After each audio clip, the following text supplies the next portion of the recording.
Hello and welcome to the next part of Chemistry Chapter 3 Metals and Non-Metals. In this part, we are going to focus on chemical properties of metals. See, we studied in the previous part that metals and non-metal both they show this peculiar property uh, with respect to the electrons present in their outermost shell. Metals always have one, two, or three electrons present in their outermost shell, whereas non-metals can have 4, 5, 6, or 7 electrons. They also told 8 electrons, but I would limit my the the statement to 7 electrons. So 4, 5, 6, or 7 electrons can be there in the outermost shell of any non-metal. So this makes metals and non-metals entirely different from each other chemically, in a way that metals can donate electrons. They can donate 1, 2, or 3 electrons which are present in their outermost shell. Non-metals can accept electrons to complete their outermost shell. They can accept 1, 2, or 3 electrons in their outermost shell. Yeah, what about the atom which has got 4 electrons in their outermost shell? What about carbon? Yeah, so carbon generally prefers to share 4 electrons in its outermost shell, right? So on the basis of these characteristic, that is, metals like to donate electrons, non-metals like to accept or like to share electrons, we can further classify or understand the chemical properties of metals and non-metals.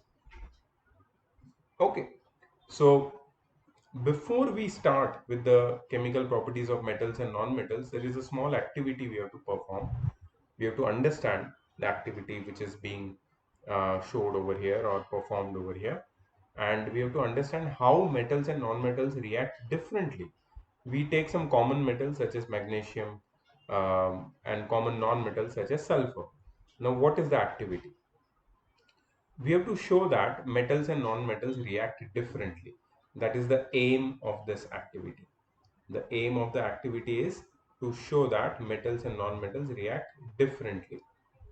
So we have to take a small piece of magnesium ribbon, and we have to hold the magnesium ribbon with a pair of tongs and burn it over the flame of burner. You will observe that magnesium ribbon, you already know that magnesium ribbon burns with brilliant light, white flame, and gets into a white solid residue called ash, which is magnesium oxide. Okay, you have to collect the ash in the beaker, add water to the ash and dissolve it by stirring. Test the resulting solution and test the resulting solution with both blue and red litmus paper. You will observe that the solution formed by burning magnesium ribbon, uh, if you put blue litmus into the solution formed by burning magnesium ribbon, which is basically magnesium hydroxide, if you put blue litmus into that magnesium hydroxide, it remains unaffected. So blue litmus does not change its color, but red litmus, while put in that magnesium hydroxide solution, becomes blue. When the red litmus turns blue, we have already studied this in acid, bases, and salts. When red litmus turns blue, what does it mean? It means that our substance is alkaline or basic or basic. Okay, that means magnesium hydroxide is a basic substance, right? So how did this magnesium hydroxide got formed?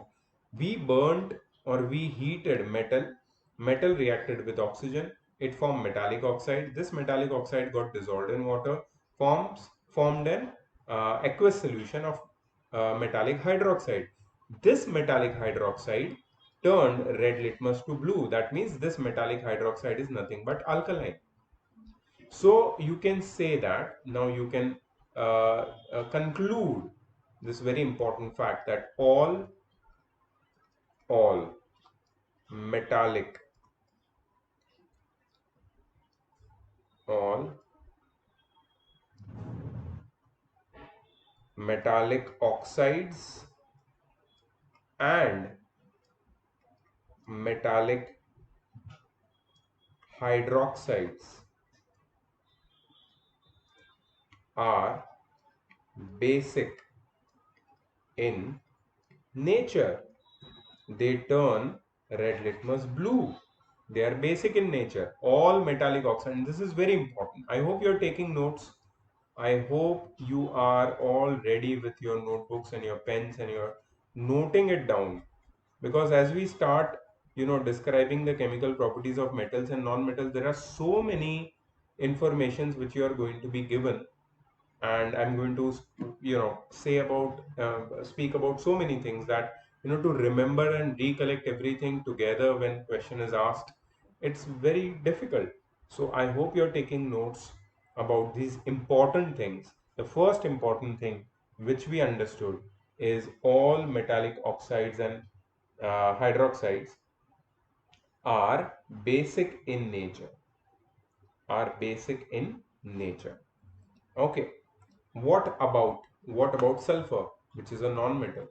So when you heat sulfur uh, on a spatula and you put it on a flame, when you heat it, the sulfur first melts. Why does it first melt? Why did magnesium not melt? Because magnesium has a very high melting point, which is one of the very important physical property of magnesium. But sulfur, which has a very low melting point, it starts melting, and then it starts burning. It begins to burn. Now place a test tube over the burning sulfur to collect the fumes which are produced. Add some water. This some gas will be produced when you burn sulfur. This gas you have to collect in a test tube and add some water to the test tube. So what will happen, that gas will get dissolved in water. Now this solution which you have got, that is aqueous solution of the gas which was formed on burning sulfur, it turns blue litmus red. It turns blue litmus to red. That means this aqueous solution which you have got on dissolving the gas produced by burning sulfur in water is acidic in nature. So what is the chemical, you can say, interpretation of this? Sulfur, when burnt with oxygen, it combined with oxygen to form sulfur dioxide. This sulfur dioxide was collected in the test tube, and it was added or mixed with water. So this sulfur dioxide got dissolved in water and formed sulfurous acid's aqueous solution. Definitely sulfurous acid is acidic in nature, so it turns blue litmus red. And we can say that, and we can conclude that from this experiment, that all non-metallic oxides are acidic, and their solutions, there means non-metallic oxides solutions in water, their aqueous solution is an acid. So that's why they turn blue litmus red. All non-metallic oxides are acidic and their solutions in water are acids. Okay, so here they have concluded that all metallic oxides are basic while non-metallic oxides are acidic. So this activity must be performed only in the presence of teacher, because there are some highly corrosive materials involved. Okay, so we can say that most metals form basic oxides when dissolved in water, and most non-metals form acidic oxide when dissolved in water. Okay. We shall learn more about these by studying the chemical properties of metals and non-metals separately, discussed below. Number one, reaction of metals with oxygen. So we know that metals react with oxygen to form metallic oxides, and these metallic oxides are basic in nature. These metallic oxides are basic in nature. Okay. So we can repeat the experiment which we have done with metals, that is heating metals in the presence of oxygen, with some other metals like aluminium, like copper, iron, lead, magnesium, zinc, sodium, etc. You can hold each metal sample with a pair of tongs and try to burn it over flame and collect the products that are formed in each case. You can note the following observation. Which metal burns easily? How does the metal surface appear after burning? What flame color did you observe when the metal is burned? Are the product of the reaction soluble in water or not? You will observe one common thing among all these observations. You will observe that metals react with air or oxygen to form oxides. Metals plus oxygen gives metallic oxides. For example, when magnesium is heated in air, it combines with oxygen to form magnesium oxide, which is a white powder. Magnesium plus oxygen gives magnesium oxide. As I told you earlier, in chemistry, whenever you are giving some examples, whenever examples are asked to you in questions, you must accompany it with balanced chemical equation. Otherwise, you will not get full marks. So if you want full marks, if you want to make sure that your none of your marks are cut, always remember whenever you talk about some example, some property, some chemical property specifically of any substance, you must provide uh, base the balanced chemical equation of the same with it. Okay. Similarly, copper reacts with oxygen when heated in air to form copper 2 oxide, which is a black substance. This copper 2 oxide is a black substance, black color. This is white in color, white powder. This is black powder. Okay. Aluminum forms. Aluminum oxide color is not given, so don't. It's okay if you don't remember. These oxides are basic in nature. These oxides are basic in nature. When these oxides are dissolved in water, they give alkaline solutions. For example, sodium metal reacts with oxygen in air and forms sodium oxide.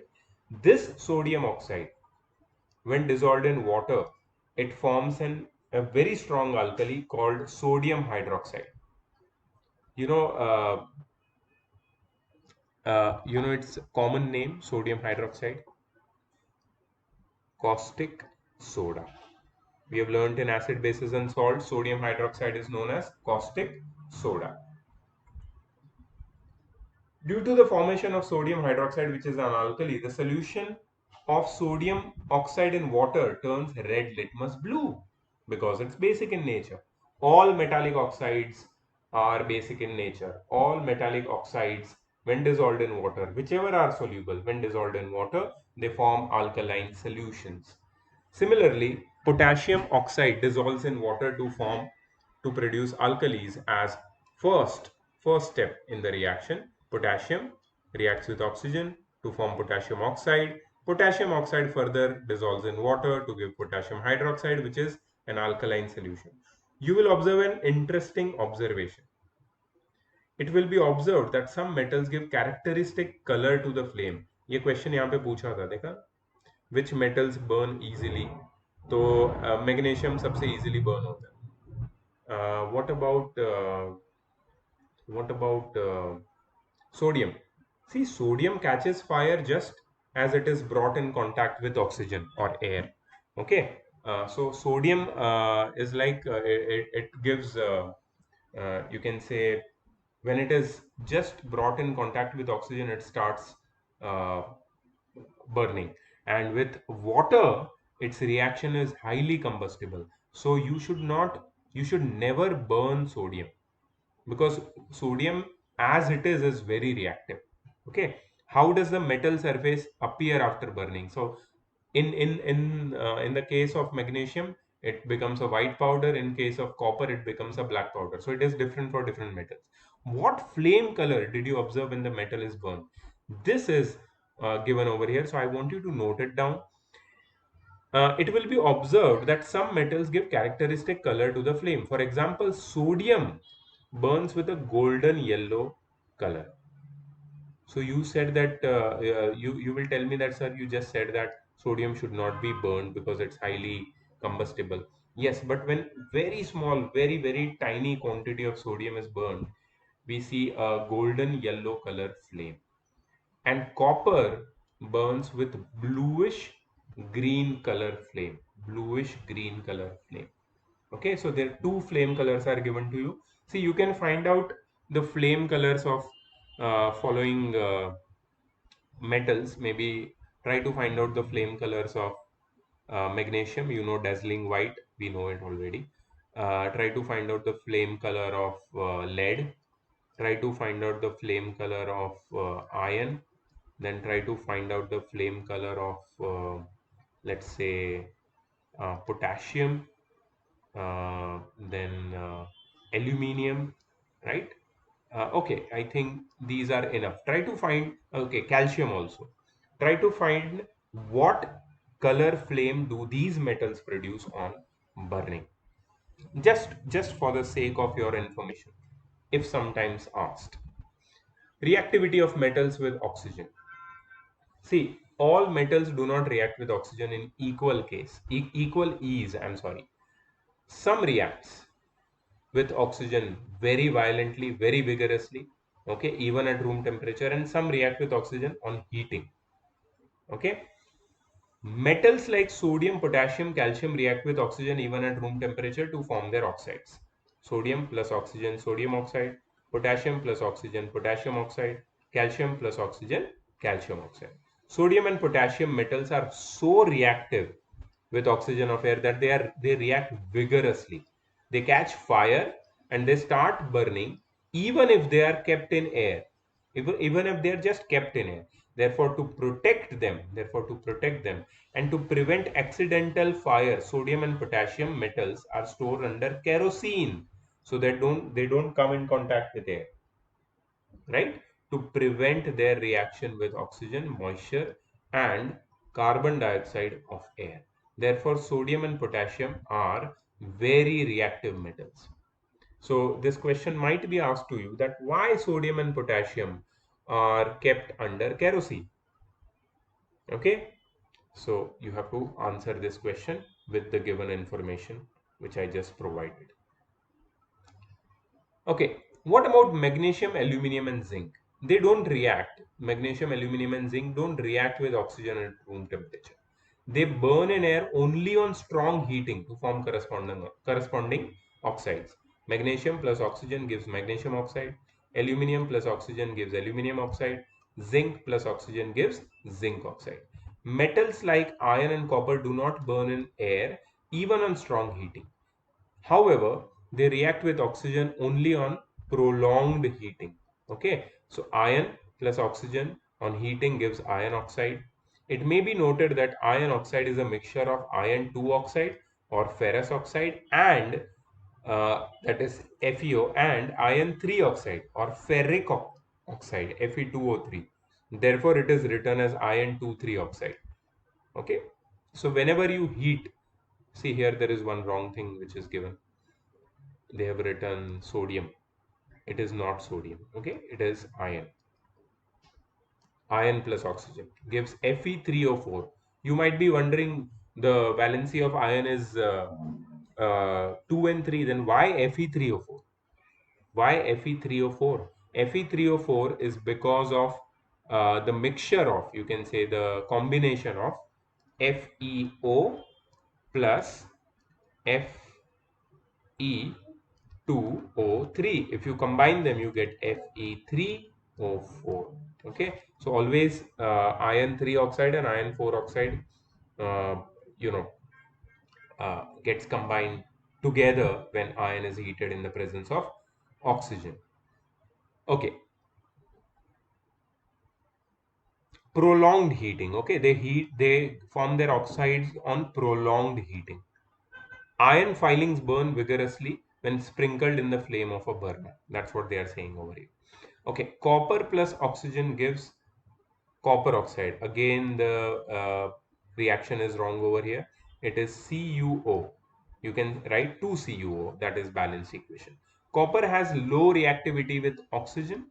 Okay, its reactivity is very low compared to iron. From the above reactions of sodium, magnesium, zinc, iron, and copper with oxygen, we observe that among these metals, sodium is the most reactive. Sodium is highly reactive, while copper is the least reactive. In order of reactivity of these metals with oxygen is Na, Mg, Al, Zn, FeCu. Reactivity with oxygen is decreasing as we move along the right side in this series. It may be noted that metals like silver and gold do not react with oxygen even at high temperatures. At ordinary temperatures, the surfaces of metals such as magnesium, aluminium, zinc, lead, etc. are covered with thin layer of oxide. This protective layer of oxide prevents the metal from further oxidation. Right? Magnesium, aluminium, zinc, lead. These metals are covered with a very thin impervious layer of their oxides at ordinary temperatures because they react with oxygen and they form this protective layer on them. That layer is basically the layer of corrosion. Okay, but that corrosion layer itself, protects the whole metal from getting corroded further, getting converted into its oxide further, so it stops it. And that's why you can say that these are protective layer of oxides which prevent the metal from further oxidation. Aluminium is known to be a self-protecting metal. Why? This could be a question. Okay, let's find the answer. Aluminium is known to be a self-protecting metal because a thin coating of oxide layer is formed on the surface of aluminium when it is exposed to air. This coating of oxide layer protects it from corrosion. The resistance of aluminium from corrosion can be improved further by making the oxide layer thicker. This process of forming a thick layer of oxide on the surface of a metal is called anodizing. So, anodizing is such a process where aluminium is further coated with a thicker layer of its oxide on its surface. So aluminium is deliberately corroded with oxygen, but with a, you can say, very uh, uh, you can say smooth and well distributed coating of its oxide on its surface. And this process of forming a thick layer of oxide on the surface of aluminium on the surface of any metal is known as anodizing. This can be done by electrolysis. So anodizing is done by the process of electrolysis. So during this process, clean aluminum article is made the anode. What do you mean by anode? Anode is positive terminal. In electrolysis, there are two terminals. So electrolysis is basically, there is a electrolyte. Electrolyte is a solution which allows the electricity to pass through it, right? So this is, these are two electrodes which are connected with a battery. The terminal, positive terminal connects one electrode and the negative terminal connects the other. The electrode connected with the positive terminal is known as anode, and the electrode connected with the negative terminal is known as cathode. So in this case, this anode which we have made connected with positive terminal is made up of aluminium, clean aluminium, clean aluminium. Okay, the clean aluminium article is made the anode and is electrolyzed with dilute sulfuric acid. So this electrolyte is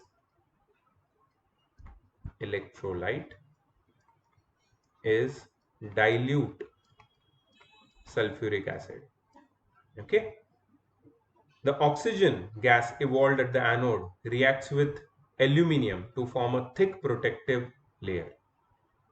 So oxygen gas evolved at the anode.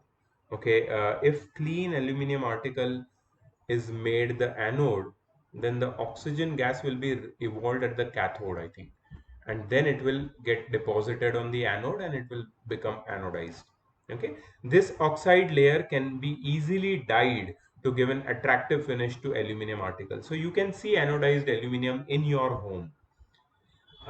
If you have sliding windows at your home, these sliding windows frame, if you see, it has different colors. Sometimes it has like greenish color, sometimes it has goldenish color, sometimes it has a dark gray color. So these colors are basically given during the process of anodizing of these aluminum frames. These windows, sliding windows, are made up of aluminum frames, and they have this colorful appearance which is given to them by anodizing them.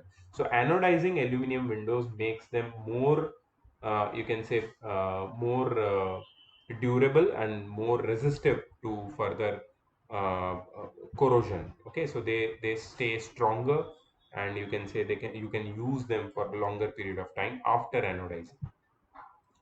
The reactivity of the metals to react with oxygen depends on the ease with which it can lose its valence electrons. It is explained later on.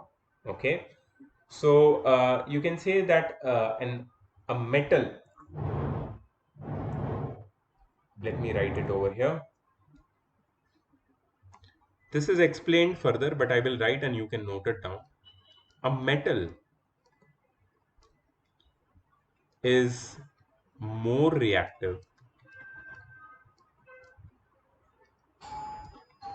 if it loses electrons easily.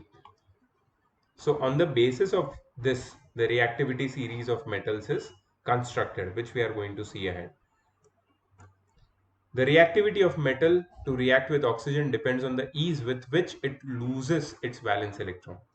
As already learned, metal oxides are basic in nature. We already know that metallic oxides are basic in nature. Most metal oxides are insoluble in water, but some of these dissolve in water to give alkaline solution. We have already learned about alkalis and bases. Alkalis are water soluble bases. So alkalis are uh, oxides of, or you can say hydroxides of those metals whose oxides are soluble in water. Okay, so again, let me give you a short idea on this. So they are saying that these metallic oxides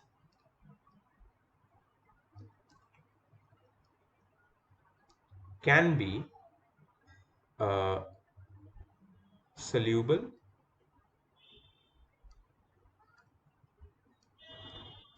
and it can be insoluble. Soluble metallic oxides form alkaline solutions,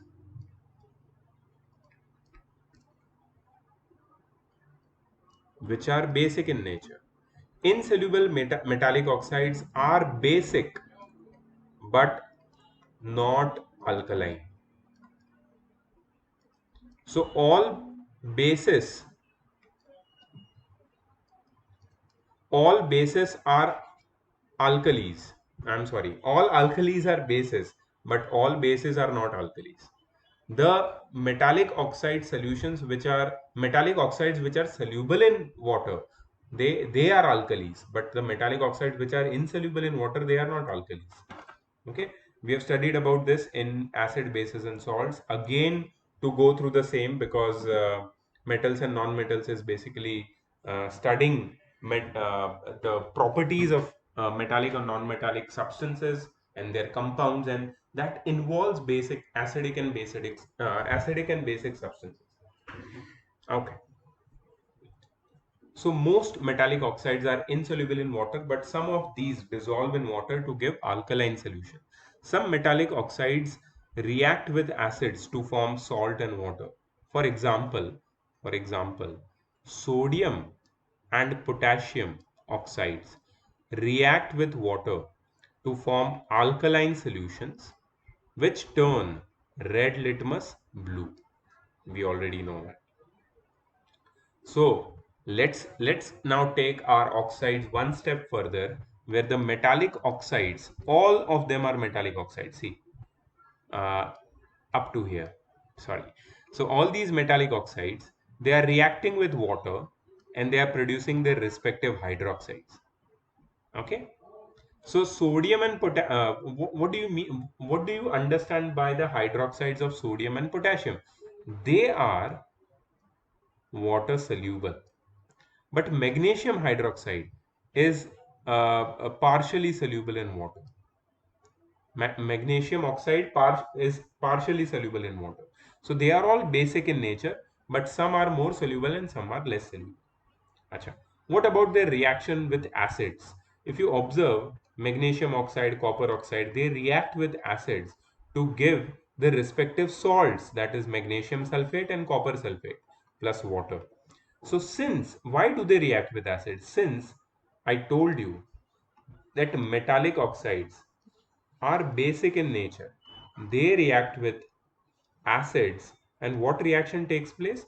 Neutralization reaction to give salt and water only. So any metallic oxide in aqueous solution form, they react with acid to give salt and water only. However, some metallic oxides like aluminum oxides, zinc oxide, they show both acidic and basic behavior. Please note this down. तुम्हें लगा होगा अभी तक मैंने बोला था कि all metallic oxides are basic in nature. ये सही है, but not to forget, there are exceptions. There are exceptions. Chemistry cannot exist without exceptions. So the exception is aluminum oxide Al2O3 and zinc oxide ZnO. You know what are they? They are basic as well as acidic. Basic as well as acidic, and such substances are known as amphoteric. What is an amphoteric substance? Amphoteric substance is a substance which shows basic as well as acidic properties. Just imagine. So aluminum oxide and zinc oxide, they show basic as well as acidic properties, and these are amphoteric oxides, amphoteric substances. So aluminum oxides react with acids to give aluminum chloride plus water. That's a neutralization reaction. And aluminum oxide reacts with a base or an alkali, sodium hydroxide, which is caustic soda, very strong alkali, to give sodium aluminate, which is a salt, and water. This is a mixed salt or a double salt. Not a double salt, I think it's a mixed salt. I think it's called a mixed salt or a double salt. I'm not sure. Anyways, so sodium aluminate, NaAlO2. Okay, it has got sodium as well as aluminum, two metallic ions. So that's a aluminum oxide can undergo neutralization reaction with acid also and a base also. Okay, what about zinc oxide? Zinc oxide reacts with acid as a base to give zinc sulfate and water neutralization reaction. Zinc oxide also reacts with a base, sodium hydroxide, to give sodium zincate, Na2ZnO plus water. Both are neutralization reaction. Okay, so that was all about metallic oxides and hydroxide. Now let's understand the reaction of metals with water. Metals react with water to form metallic oxides or metallic hydroxide and hydrogen. So metal plus water gives metallic oxide plus hydrogen. Metallic oxide plus water give metal hydroxide. Now the reactivity of metals towards water depends on the nature of metals. Some metals react even with cold water. Some react with water only on heating, while other metals, they do not react with even with steam. We can demonstrate the reactivity of different metals with water by the activity given below. Okay, so we have one activity here. Collect the samples of common metals such as copper, iron, calcium, lead, magnesium, zinc, aluminium, sodium, potassium, etc. Put small pieces of these metals separately in beakers half filled with cold water. What do you observe? Which metals reacted with cold water? So I think out of these, let me tell you, I think calcium, sodium and potassium, they will react with cold water. Arrange them in decreasing order of their reactivity. Arrange them in decreasing order of their reactivity with cold water. अच्छा, so सबसे पहले you will get sodium, that is the highest reactivity, then comes potassium, and then comes calcium. Or let's see, maybe potassium, sodium, calcium. Yeah, so that is the series. Did any metal produce fire with water? Yes, I think potassium produces, sorry, sodium produces fire with water. It reacts vigorously. It reacts vigorously with water. I would like to show you a video on YouTube. Just be there.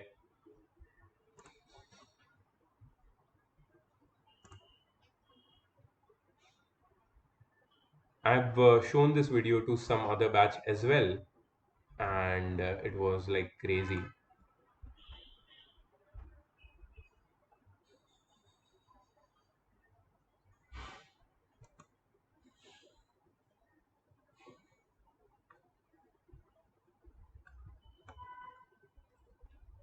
Sodium, metal, and water. Okay, so this guy, he's doing some crazy experiments, and I advise you not to try it at home.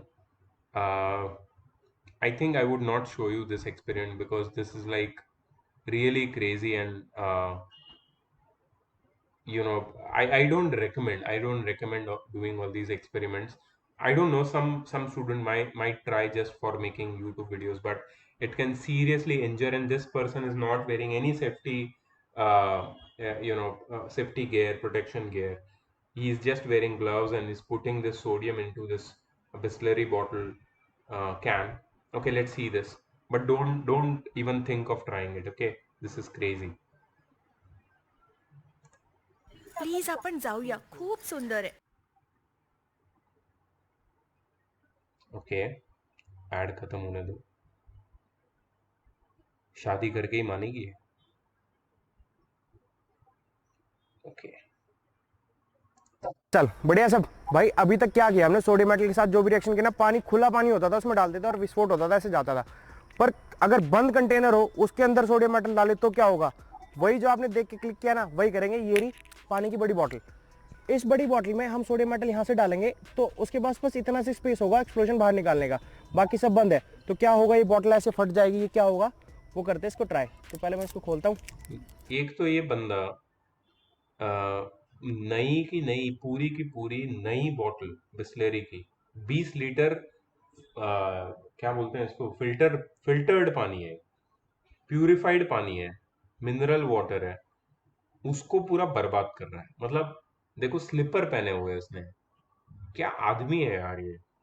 इसको views भी नहीं देना चाहता हूं मैं, लेकिन मैं बताना चाहता हूँ कितना बड़ा बेवकूफ है.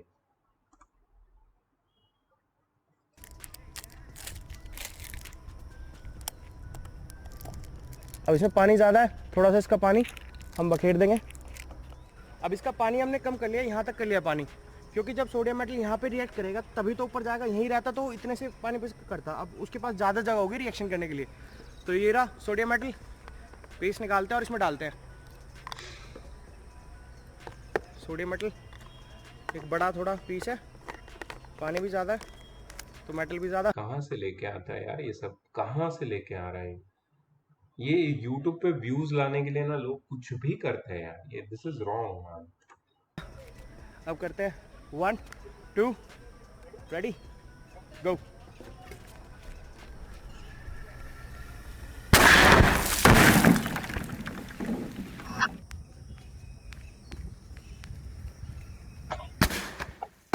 Did you see that? Did you see that crazy thing? वो बॉटल पूरा फट गया, आग लग गया, और ये दिखा रहा है मैं कोई एक्शन हीरो हूँ, अक्षय कुमार हूँ मैं सब कर रहा हूँ. क्या यार, क्या. और भी है, देखो तुम ऐसे वीडियोस भर भर के, pressure cooker versus sodium metal, ये वो क्या क्या, एक से एक तुम्हें मिलेगा. बट मैं रेकमेंड करूंगा, don't don't give them views. These people are, I am telling you, waste of time. ठीक है.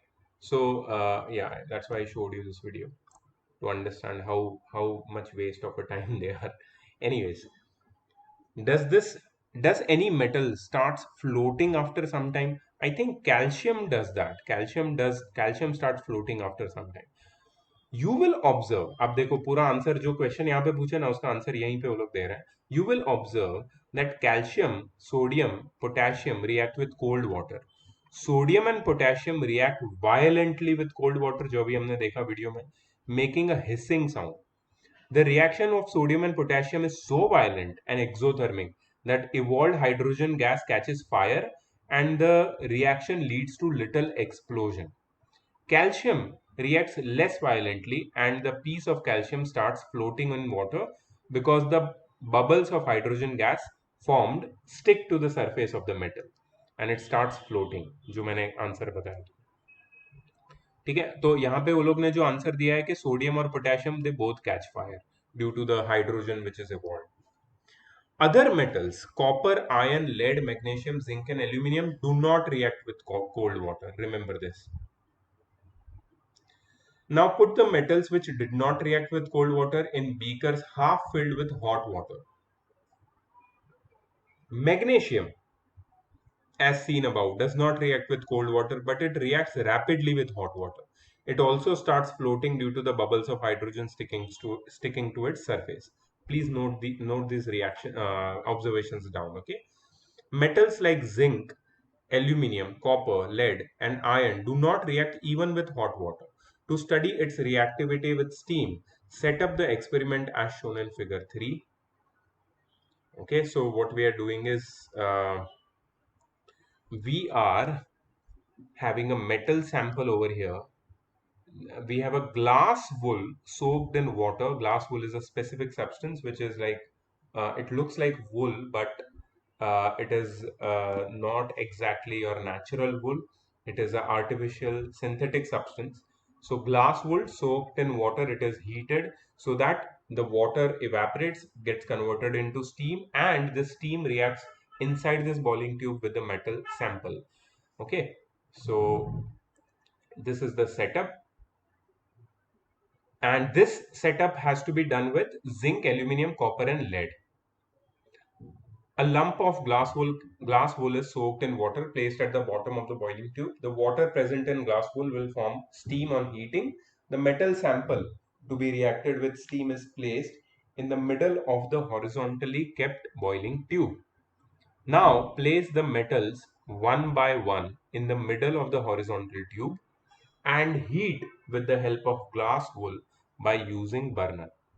The water present in glass wool forms steam on heating, and this steam then passes over the metal.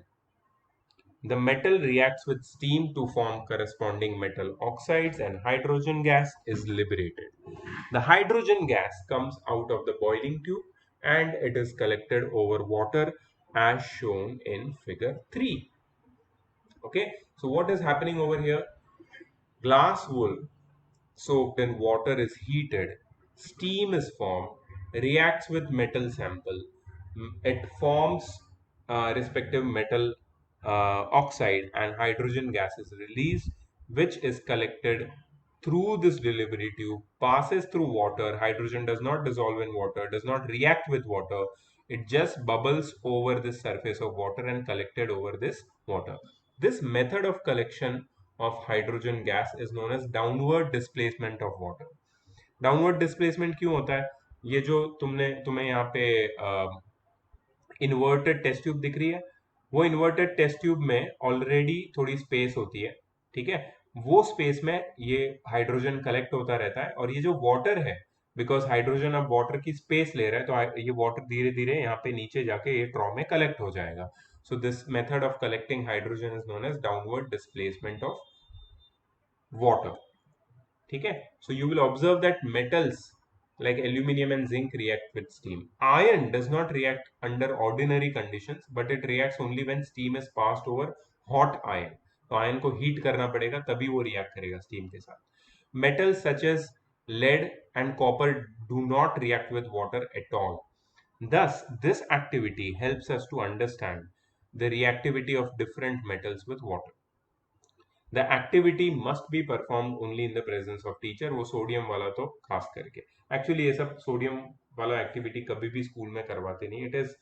It is so vigorous. I just showed you that it is not recommended. ठीक है, it will injure some people. So from the above activity, we can conclude that sodium and potassium metals react vigorously with cold water to form sodium hydroxide, and hydrogen gas is liberated. Sodium plus water, sodium hydroxide plus hydrogen. Potassium plus water, potassium hydroxide plus hydrogen. This reaction is so violent and exothermic that hydrogen gas evolved catches fire and there is an explosion. Calcium reacts with cold water to form calcium hydroxide and hydrogen gas. Calcium starts floating. Why does calcium start floating? ऐसे question पूछ सकते हैं. Calcium starts floating because the bubbles of hydrogen gas formed stick to the surface of the metal. Magnesium, on the other hand, does not react with cold water but reacts with hot water, forming magnesium hydroxide and hydrogen. Magnesium does not react with cold water, but it reacts with hot water, forming magnesium hydroxide and hydrogen. Okay, so here there is boiling water written over here, mentioned specifically. It also starts floating in water due to the bubbles of hydrogen gas sticking to its surface. Okay, that's the same thing which happened with calcium. Metals like zinc and aluminium do not react either with cold or hot water, they react with steam to form their respective oxides and hydrogen. So aluminium also does the same, they react with steam. Iron metal does not react with water under ordinary condition, neither it reacts with steam, but if iron is heated, red hot iron reacts with steam to form iron 2,3 oxide Fe3O4 plus hydrogen. So metals like, finally we can say that metals like copper, silver, gold do not react with water even under strong conditions. So the above reaction indicates that metals react with water to form oxides and hydroxide, and hydrogen gases evolved. Out of sodium, magnesium, zinc, iron, copper, sodium is the most reactive while copper is the least reactive towards water. The order of reactivities of these metals with water is sodium, magnesium, aluminium, zinc, iron, copper. The reactivity decreases with water as we move towards the right side. Explanation of reaction of metals with water on the basis of electron transfer. So when water is slightly ionized to give hydrogen ions and hydroxide ions. So water generally, it has the self-ionization property. There's a very famous property of water which is known as self-ionizing or ionization property. So due to this property of water, very peculiar property of water, water molecule breaks up into hydrogen ion and hydroxide ions. When a metal, let's say a metal M, it combines with water, it loses its electron readily. The metal, they are ready to lose electron anytime. So it forms a positive ion and an electron is donated. The electrons are replaced by H plus ions to form hydrogen atoms. Okay, so hydrogen ions which were formed at the part of self-ionization property as a result of self-ionization property, these hydrogen atoms ions, they accept these electrons which are donated by atoms and hydrogen is formed, and this hydrogen reacts with itself. There are many hydrogen atoms, they react and they form hydrogen gas. Thus the reactivity of metal depends upon the ease with which it can lose electron. The more readily it loses electron, the more readily hydrogen gas is given out. Reactive metals can easily lose electrons and therefore react with water easily.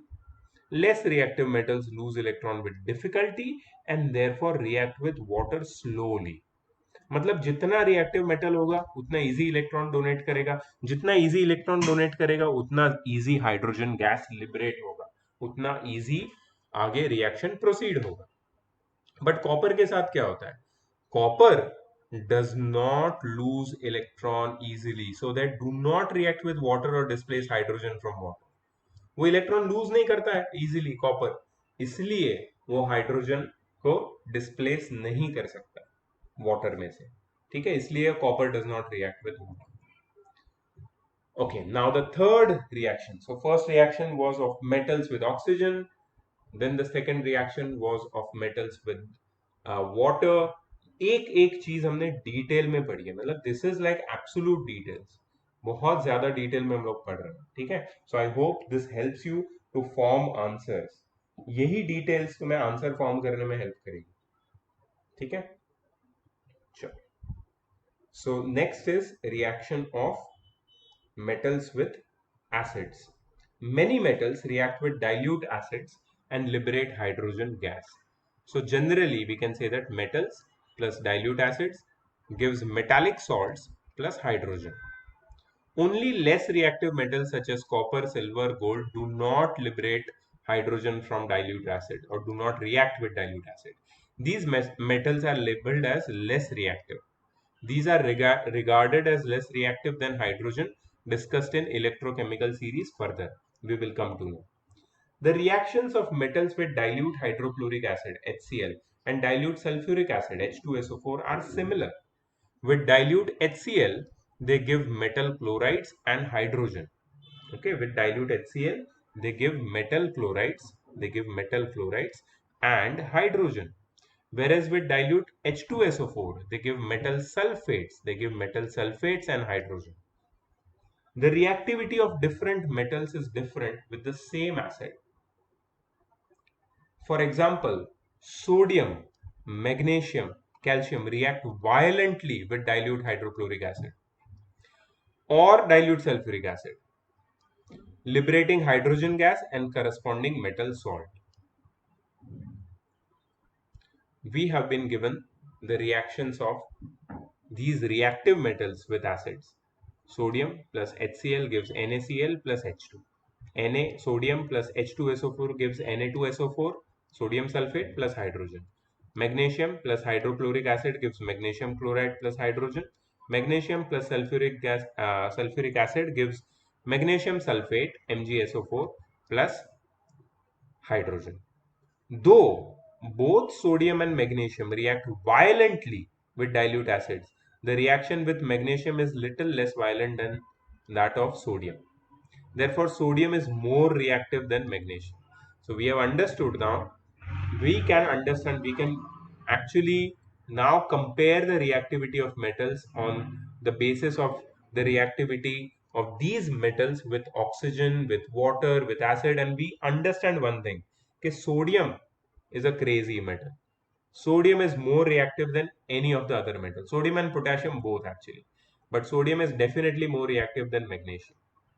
Magnesium ribbon को तो burn कर सकते हैं, sodium को burn नहीं कर सकते।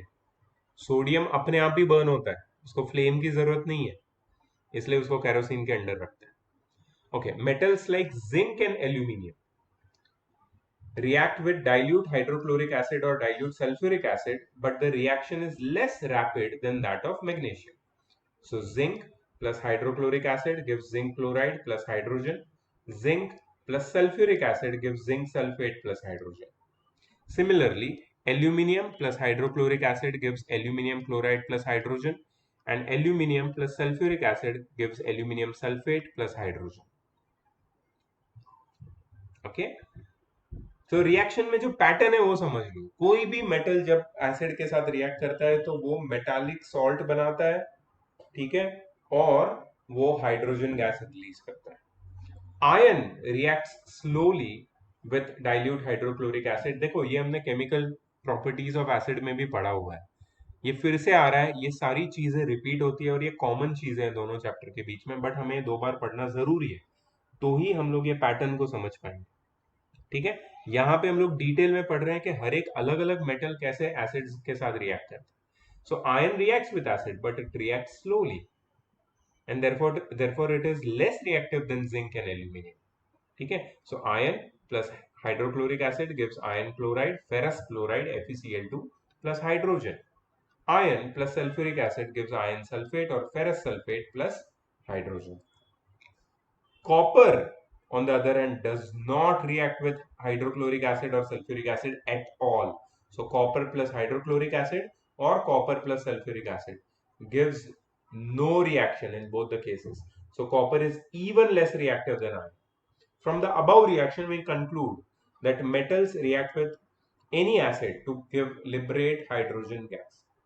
Among the metals sodium, magnesium, zinc, aluminum, iron, copper, sodium is most reactive. So sodium is more reactive than magnesium, more reactive than zinc, and aluminum are similar in their reactivity. They are more reactive than iron and is more reactive than copper. The reactivity of metals with dilute acids can be easily demonstrated by simple experiment. Now we are studying fifth activity, which demonstrates the reactivity of metals with acids. Take equal amounts of small pieces of magnesium, aluminum, zinc, iron and copper, 5 metal, clean there surfaces. देखो इसमें sodium potassium लिया ही नहीं उन्होंने, क्योंकि उनको acid में नहीं डाल सकते. वाटर के साथ वो ब्लास्ट करता है, एसिड के साथ तो वहां पे वो बैरूत लेबनान जैसा ब्लास्ट हो जाएगा. ठीक है, तो ये सोचना भी मत. Clean their surfaces by rubbing with sandpaper. Place these metals in separate test tubes. Add about 10 ml of dilute hydrochloric acid to each tube and note the observations. तो पहला टेस्ट ट्यूब है मैग्नीशियम का, acid के साथ hydrogen produce करता है. Aluminium acid के साथ हाइड्रोजन प्रोड्यूस करता है, इतना नहीं. जिंक भी एसिड के साथ हाइड्रोजन प्रोड्यूस करता है, हाइड्रोजन की अमाउंट अब कम हो चुकी है. आयन एसिड के साथ हाइड्रोजन प्रोड्यूस करता है लेकिन बहुत कम. कॉपर बिल्कुल रिएक्ट नहीं करता एसिड के साथ. ठीक है. अच्छा, थर्मोमीटर से ये सारे टेस्ट ट्यूब का टेम्परेचर भी चेक करना है. So it will be seen that hydrogen bubbles will appear in the test tube containing magnesium very rapidly, and the rate of evolution of hydrogen bubbles will decrease successively in the case of aluminum and zinc and iron. However, no bubbles will be seen coming out of the tube containing copper pieces. This indicates that the reaction of magnesium with hydrochloric acid is most rapid, and it decreases from aluminum to zinc and then to from iron to copper, but copper has no reaction. So order of reactivity of metals with dilute hydrochloric acid now is confirmed after this after this activity is as magnesium more reactive than aluminum, more reactive than zinc, more reactive than iron, more reactive than copper. Aqua regia. What is aqua regia? You know, aqua regia, इसका it is a Latin name. It means royal water.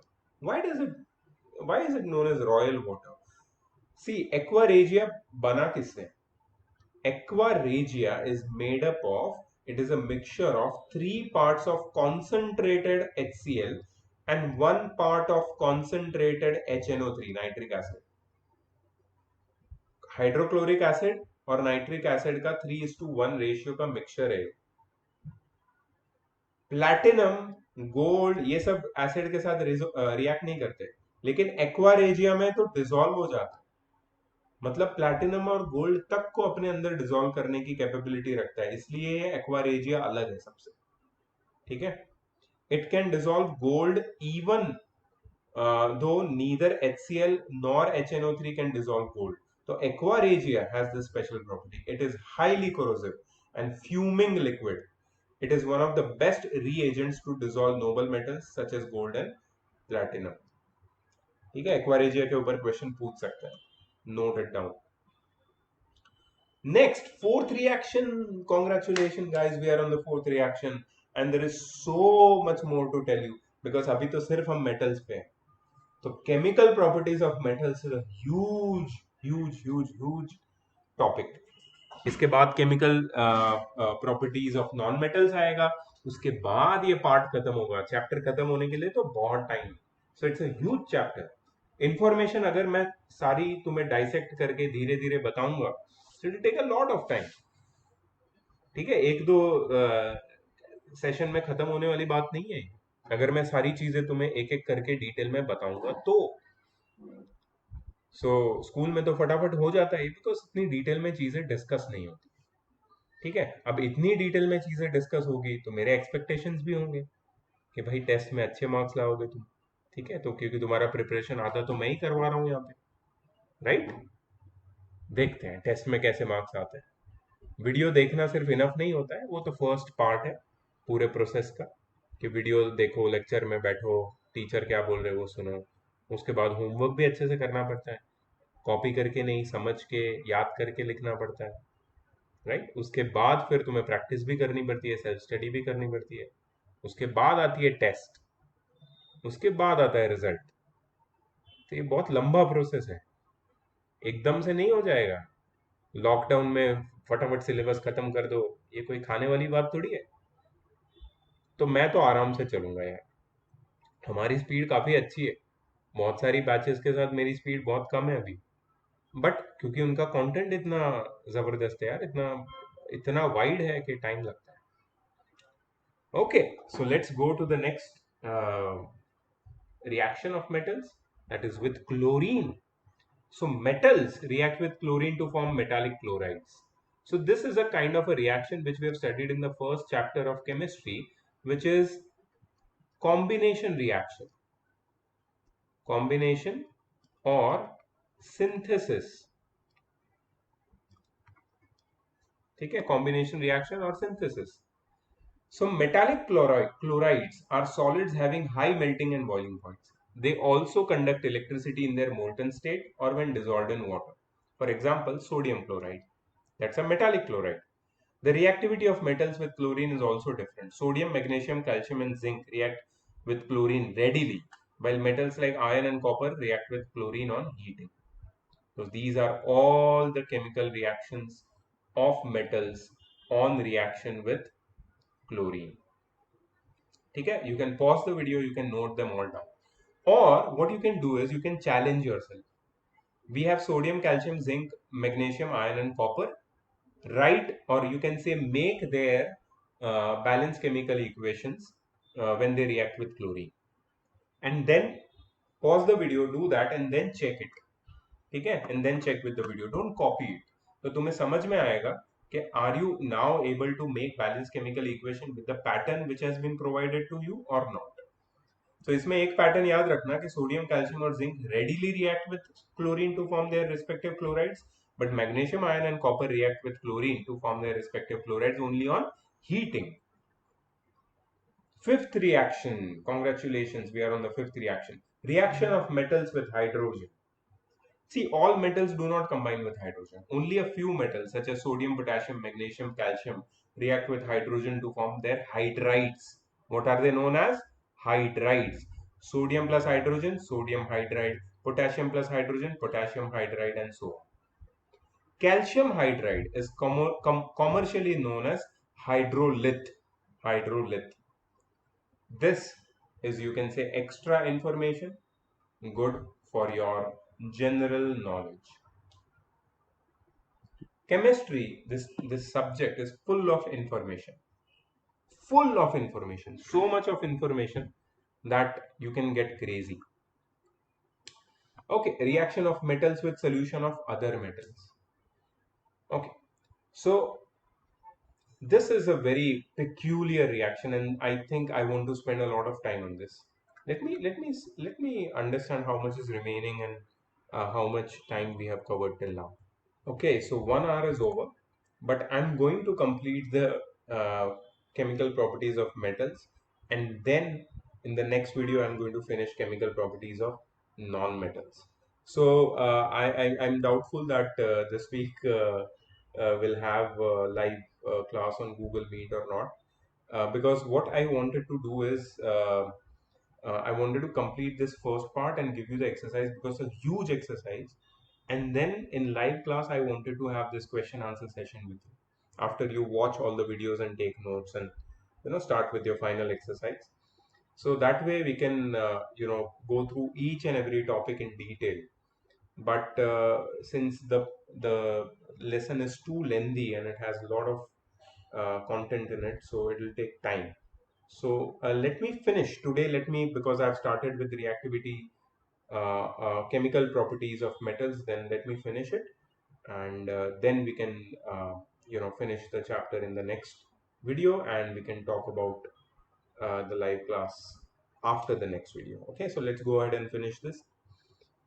Now, reaction of metals with solutions of other metals.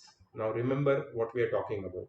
When a more reactive metal is placed in a solution of less reactive metal, then the more reactive metal displaces the less reactive metal from its salt solution. Let's take an example of zinc and copper sulfate.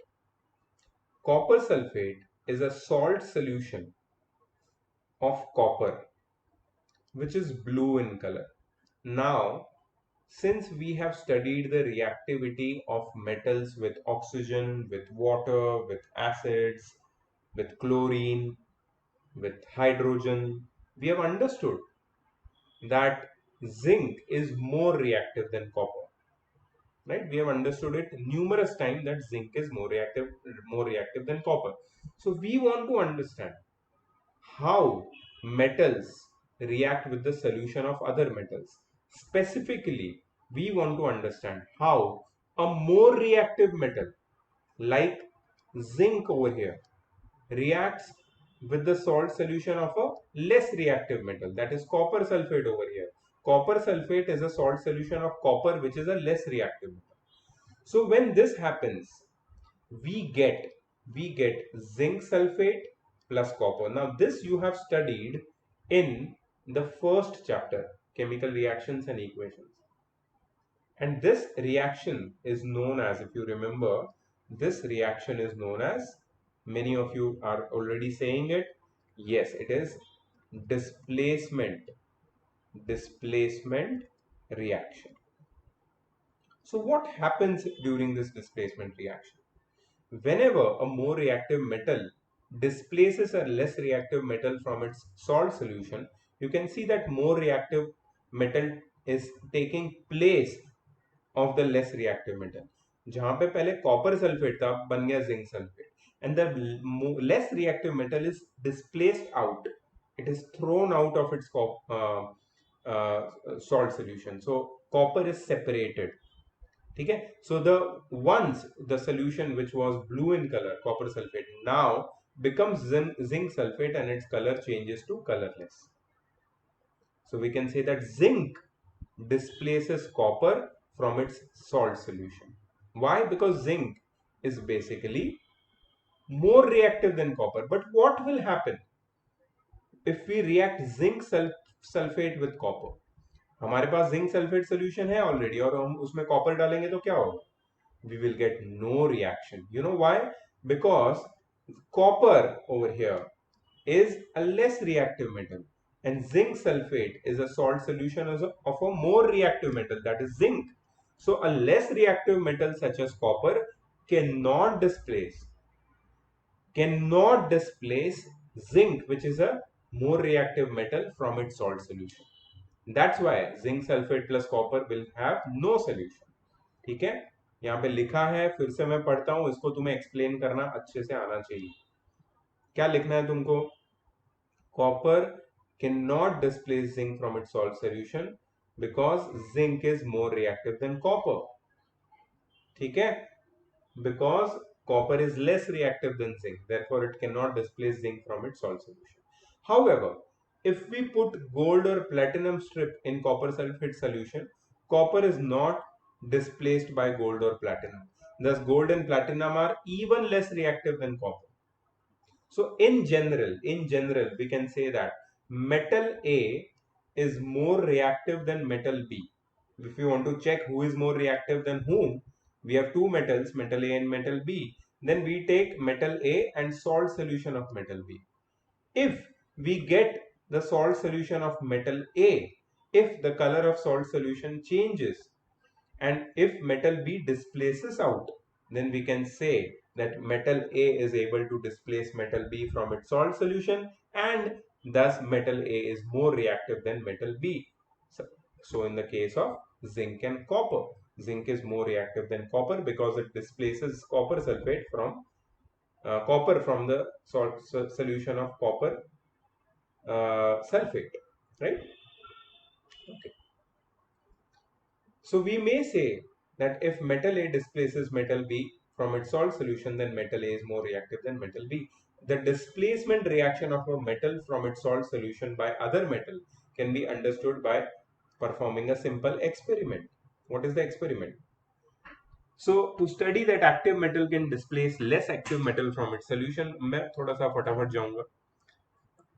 हमारे पास यहाँ पे एक ion nail है जिसको हमने copper sulphate solution में dip करके रखा है, और दूसरी टेस्ट ट्यूब में भी है वो कॉपर वायर जिसको हमने फेरस सल्फेट सोल्यूशन जो ग्रीन कलर का सोल्यूशन है उसमें डिस्प्लेस सस्पेंड करके रखा है.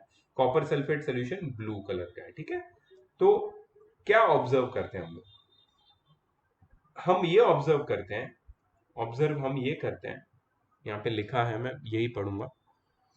You will observe that some reaction has taken place in the first test tube. The blue color of the first test tube, the solution of first test tube, that is of copper sulfate, has faded and has become greenish. The green color of the solution is due to the formation of ferrous sulfate.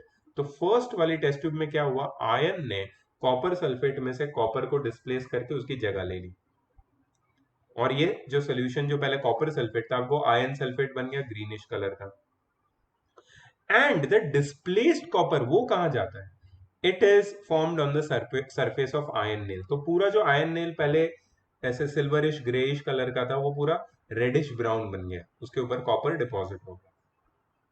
ठीक है, okay. Now dissolve iron sulphate in water in another test tube. The color of solution is greenish. Take a copper wire and clean it by rubbing with a sandpaper and put it in it. What you will observe? You will not observe anything. The color of the solution of ferrous sulfate in the second test tube remains green.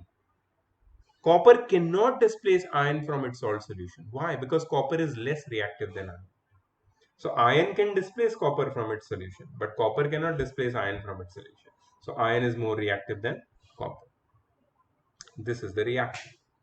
Copper sulfate plus iron gives iron sulfate plus copper, and copper is displaced as a brown PPT.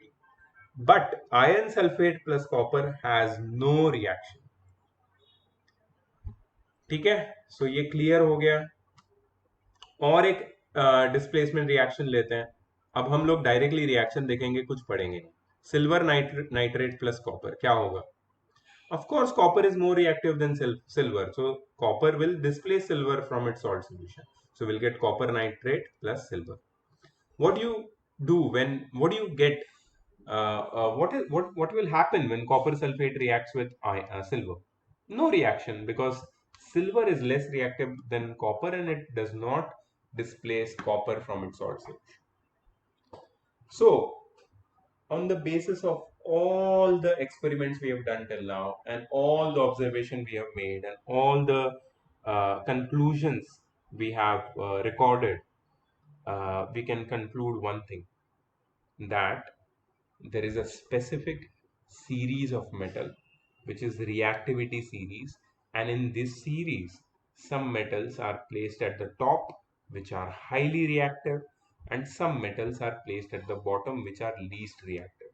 If we have the idea of the positions of the metals, different metals which we know uh, in the reactivity series, if we know their position in the reactivity series, then we can easily tell that which metal will react with what in what conditions. And we have a broader idea about, you can say, chemical properties of metals. That's why to understand and to learn this reactivity series of metals is very extremely important. ठीक है, let's go through the reactivity series. अच्छा, why do metals have this different reactivity series? So the reactivity of metals, the reactivity of any metal depends on the tendency of metals to lose electrons. Higher the tendency of any metal to lose electron, greater will be its reactivity. You will study about this in a chapter which is after this, which is part of the second term, which is known as periodic table. Actually, not after this, that's the last chapter of chemistry. Okay, so after this, we have just two chapters left in chemistry. One is carbon and its compounds, and one is the periodic table. So, periodic table, you will understand that how to identify that the tendency of metals to lose electron according to the position of metals in periodic table. ठीक है, so if metals can lose electron easily, it will be highly reactive. If metals can lose electron but not so easily, then it will be not so much reactive. ठीक है, see, it may be noted that hydrogen is not a metal, but even then it has been placed in the reactivity series. This is due to two facts. Number one, ये question पूछ सकते हैं, why hydrogen being a non-metal is a part of reactivity series of metals? Because hydrogen can also lose electron and form positive ions. Very, very, you can say, strange for hydrogen being a gas, being a non-metal, to lose electron and form positive ions. It does that. And hydrogen has also been included in the series to compare the reactivities of metals with respect to it. Let me show you the reactivity series. This is the reactivity series, and potassium, after all the observation, potassium has got the top position, highly reactive, most reactive. Metals at the top are highly reactive. As you go down, the reactivity of metals decreases. Now, your task here, see you have already studied this reactivity series in class 8, but your task over here is to learn the reactivity series all over again. इसको पूरा by heart कर लो.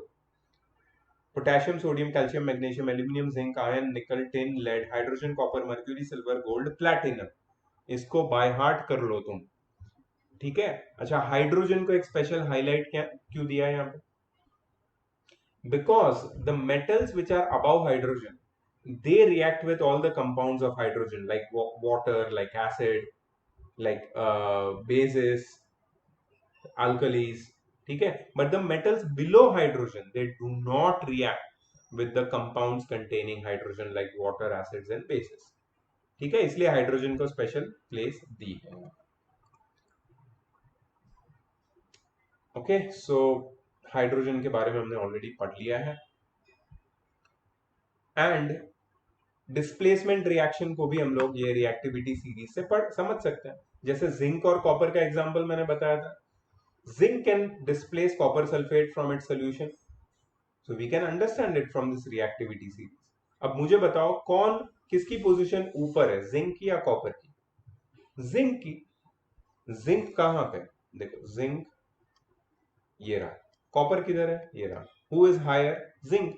So zinc is more reactive than copper. If zinc is more reactive than copper, then zinc can displace copper from its salt solution. But can copper displace zinc from its salt solution? No, because copper is below zinc in the reactivity series. तो ऐसे भी हम समझ सकते हैं.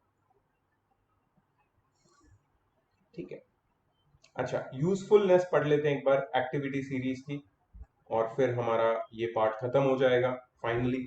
The activity series is very useful and it gives the following informations. The metal which is higher in the activity series is more reactive than other.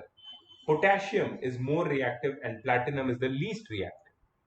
The metals which have been placed above hydrogen are more reactive than hydrogen, and these can displace hydrogen from its compounds like water and acids to liberate hydrogen gas. The metals which are placed below hydrogen are less reactive than hydrogen, and they cannot displace hydrogen from its compounds like water and acids. A more reactive metal placed higher in the activity series can displace less reactive metal from its salt solution. Metals at the top of the series are very reactive and therefore they do not occur free in nature. The metals at the bottom of the series are least reactive and therefore they normally occur in free nature. For example, gold, the last element of the series, is found almost free element. It is called a noble metal, and that's why it's very expensive also. Okay, so we are done with chemical properties of metals.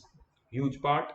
अब तुम्हारा काम है इसको अच्छे से समझो video को, और सुनो और नोट्स ले लो, और be ready for the homework which is coming after the next video.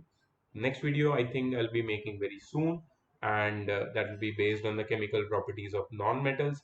Not very long video, yeah, but important, because as you can see कितनी छोटी छोटी चीजें जो हम लोग वापस समझ रहे हैं, अच्छे से समझ रहे हैं, डिटेल में समझ रहे हैं.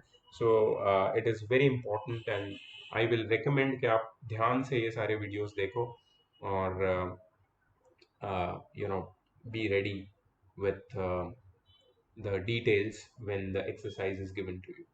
Bye bye. See you in the next video.